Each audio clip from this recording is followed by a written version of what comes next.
para cerrar con su reporte y además porque el tema es buenísimo.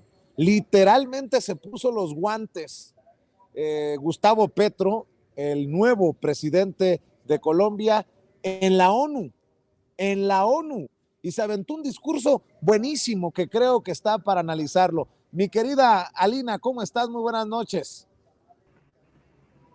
Hola, ¿qué tal, Vicente? Saludos a ti, a toda la audiencia, al equipo de Sin Censura.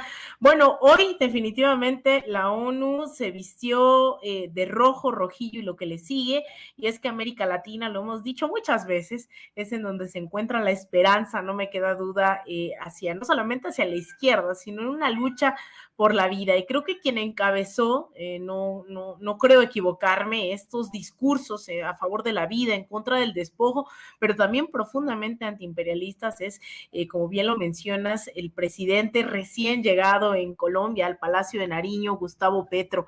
Empezó un discurso bastante poético diciendo que pues es uno de los 3 países, decía él, más bellos de todo el mundo. Hablaba de la naturaleza, de los recursos naturales. Sin embargo, en contraste, decía, hablaba de la violencia, habla en contra pues del cinismo de mucha de la comunidad internacional que dentro de un sistema capitalista pues se dedica a destruir la naturaleza. Tenemos un pequeño pedazo de este discurso, porque fueron cerca de 20 minutos, que invito a la audiencia a que pongamos mucha atención. Vamos a escuchar lo que dijo Gustavo Petro hoy ante las Naciones Unidas. Para ustedes, mi país no les interesa sino para arrojarle venenos a sus selvas, llevarse a sus hombres a la cárcel y arrojar a sus mujeres a la exclusión. No les interesa la educación del niño, sino matarle su selva y extraer el carbón y el petróleo de sus entrañas. La esponja que absorbe los venenos no sirve. Prefieren arrojarle más venenos a la atmósfera.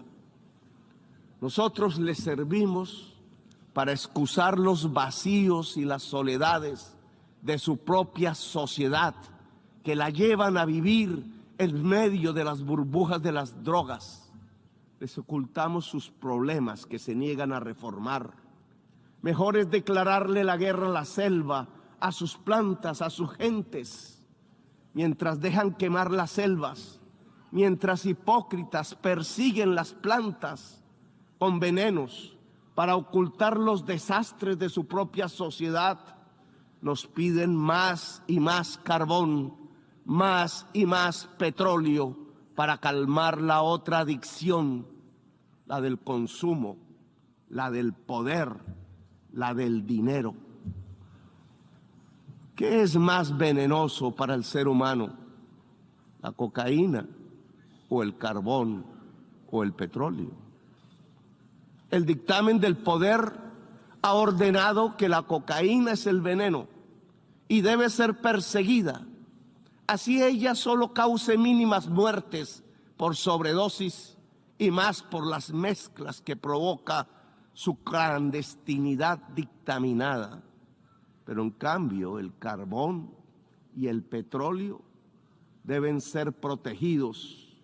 Así su uso pueda extinguir a toda la humanidad.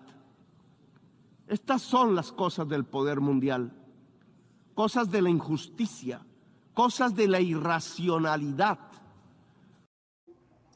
Ahí está, Vicente, pues es parte de este discurso que, insisto, es bastante largo. Sin embargo, son varias las frases que hay que rescatar de en el cual pues ya escuchábamos algunas de ellas, en donde habla de pues el fracaso de la guerra contra las drogas, que no es menor, es un discurso impulsado por Estados Unidos para militarizar todo el continente, instalar bases.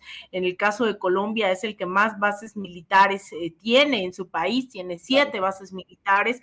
Entonces son varios, ¿no?, los puntos que retoma hoy Gustavo Petro, y cuando digo que encabezó la lista de los oradores más a la izquierda, disputando nuestras narrativas por la vida en contra de la guerra.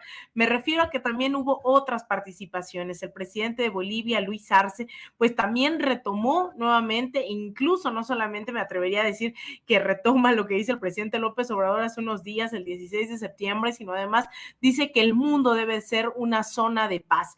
Cuestionó nuevamente este modelo económico, posicionó el tema del litio, los recursos naturales, algo que hizo también la presidenta de Honduras, Xiomara Castro, la cual dijo: ya dejen de desestabilizar Honduras, dejen de desestabilizar nuestros países. Recordemos que justamente el esposo de la hoy presidenta Xiomara Castro, Manuel Zelaya, fue víctima de un golpe de Estado en 2009 y pues tardaron bastantes años en poder recuperar por la vía democrática el gobierno, y ahora Xiomara Castro encabeza también esta parte de los discursos en contra de estas intervenciones, desestabilizaciones, despojo de los recursos naturales, a diferencia de otros presidentes, específicamente el caso de Jair Bolsonaro, que año con año se ha hecho la tradición de que sea Brasil quien hable, tome la palabra después del secretario general de la ONU.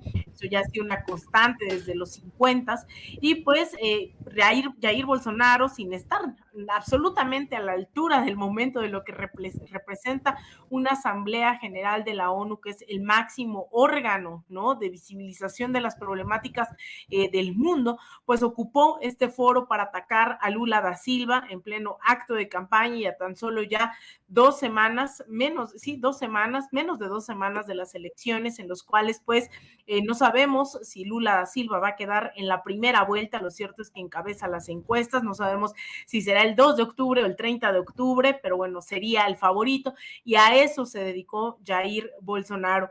Durante los próximos días, bueno, recordemos que Joe Biden también suele ser la tercera participación en esta asamblea año con año. Estados Unidos sigue la lista de participaciones después de Brasil.